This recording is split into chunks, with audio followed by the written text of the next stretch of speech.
View ले लेते हैं, क्योंकि ये लगातार दूसरे सत्र में हम तेजी देख रहे हैं। गिरीश जी, बहुत शुक्रिया आपका समय देने के लिए, स्वागत है।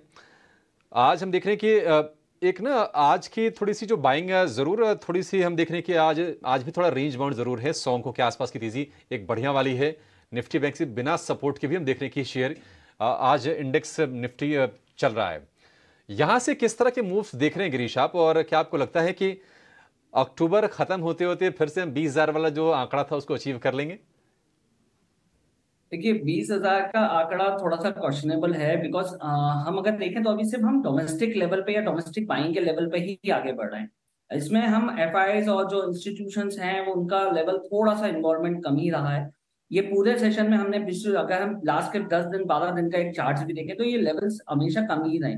बट अगर हम अब टेक्निकल टर्म्स के ऊपर बात करते हैं तो ये जो लेवल्स हैं इसका जो 19,730 और 19,800 का जो लेवल है ये बहुत स्ट्रॉन्ग रेजिस्टेंस का काम कर रहा है। जब तक ये इसके ऊपर का एक अपसाइड नहीं दिखाई देता और क्लोजिंग बेसिस पे नहीं दिखाई देता तो थोड़े से चांसेस कम रहेंगे 20,000 का लेवल क्रॉस करने के लिए। हालांकि हमने एक बहुत स्ट्रॉन्ग सपोर्ट भी देखा था निफ्टी के ऊपर 19,380 का जो 31 का एक क्लोजिंग सपोर्ट आया था। इसके बाद एक रेंज बाउंस आए थे इमीडिएटली डिलीवरी बेसिस पर। तो कहीं पे भी एक रेंज में चलने वाला बेसिकली ये मार्केट हो गया है। अगर हम ओवरऑल स्ट्रक्चर देखें तो ओवरऑल स्ट्रक्चर स्ट्रॉन्ग क्यों है, क्योंकि हमारे इनफ्लोज डोमेस्टिक इनफ्लोज काफी स्ट्रॉन्गली आ रहे हैं। बट अब देखिए कि क्योंकि इंटरनेशनल हम सिर्फ माइक्रो एनवायरमेंट्स के ऊपर बात नहीं कर सकते, मैक्रो के ऊपर भी बात करनी पड़ती है। तो कहीं पे भी हम लोगों के लिए जो नए डेटाज आने वाले हैं, यूएस के जो डेटाज हैं, जॉब डेटा हो गया है और फेड की जो मीटिंग्स आएगी उसके ऊपर बहुत ज्यादा नजर रहेगी, क्योंकि हमारा जो मीटिंग है वो आज क्लोज हो चुकी है। हम जैसे उम्मीद कर रहे थे कि कोई रेट चेंज नहीं होंगे तो वो नहीं हुए। बट ओवरऑल स्ट्रक्चर सामने मतलब हमको यूएस और यूके दोनों देखने भी रहेंगे आगे के मार्केट्स को लेकर।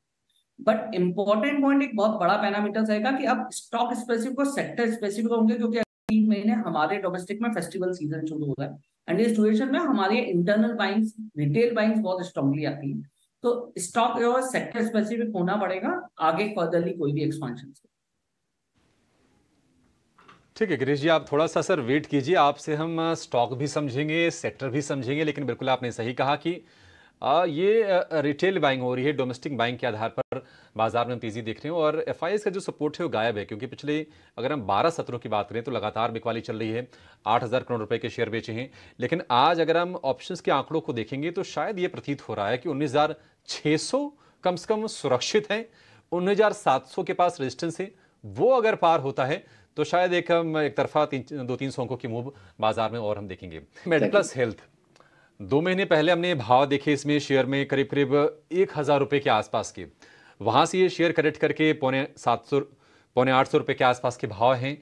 शेयर ये कैसा लग रहा है, और कंपनी की जो आपने अभी बातें सुनी मैनेजमेंट से, कितना आपको कॉन्फिडेंस आ रहा है शेयर को लेकर?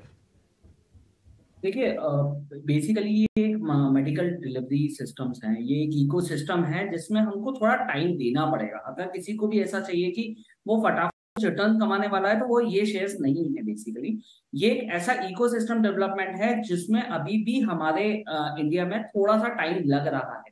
तो ओवरऑल स्ट्रक्चर स्ट्रांग है, कंपनीज के फंडामेंटल्स में कोई प्रॉब्लम नहीं है, कंपनीज का एक्सपांशन मोड ऑलरेडी चल रहा है। एंड जैसे कि हम देखते हैं कि दवा और हॉस्पिटल्स मतलब मेडिसिन और हॉस्पिटल ये दोनों ऐसी एसेंशियल चीजें जिनकी कमी कभी खत्म नहीं हो सकती। सो ओवरऑल स्ट्रक्चर अगर देखा जाए तो सेंटिमेंटल्स स्ट्रांग है। बट हाँ ये जरूर है कि कंपनी के मार्जिन प्रपोजिशन पर थोड़ा सा काम करना भी बाकी है, जो ऑलरेडी जैसे कि मैनेजमेंट ने बोला कि ऑलरेडी वो काम कर रही है। अगले 2 से 3 साल के अंदर 5 से 7% का एक एवरेज मार्जिन वो लेके आने की तैयारी में है, जो अभी नेगेटिव अगर हम देखें ओवरऑल लास्ट के दोनों तीनों क्वार्टर्स के रिजल्ट्स में तो नेगेटिव ही था। तो उस वजह से थोड़ा सा हमने एक करेक्शन देखा। एंड दूसरा इनके जो स्टेट रीस्ट्रक्चरिंग हुई थी उस वजह से स्टॉक्स में थोड़ा सा करेक्शन आया। बट ओवरऑल स्ट्रक्चर स्ट्रांग है। अगर किसी को 2 से 5 साल के लिए लगाना है इस स्टॉक के अंदर तो ही ये बेसिकली रिकमेंडेशन से स्टॉक रहेगा। इसके अलावा अगर कोई शॉर्ट टर्म जी ठीक है, परफेक्ट। तो मेडप्लस कंपनी ठीक है, लेकिन बिजनेस मॉडल कुछ ऐसा है कि थोड़ा सा आपको ना समय देना पड़ेगा। मार्जिन को थोड़ा अगर कंपनी सुधार ले, उसके ऊपर थोड़ा और काम कर ले, तो और ज्यादा आकर्षक ये शेयर हो जाएगा।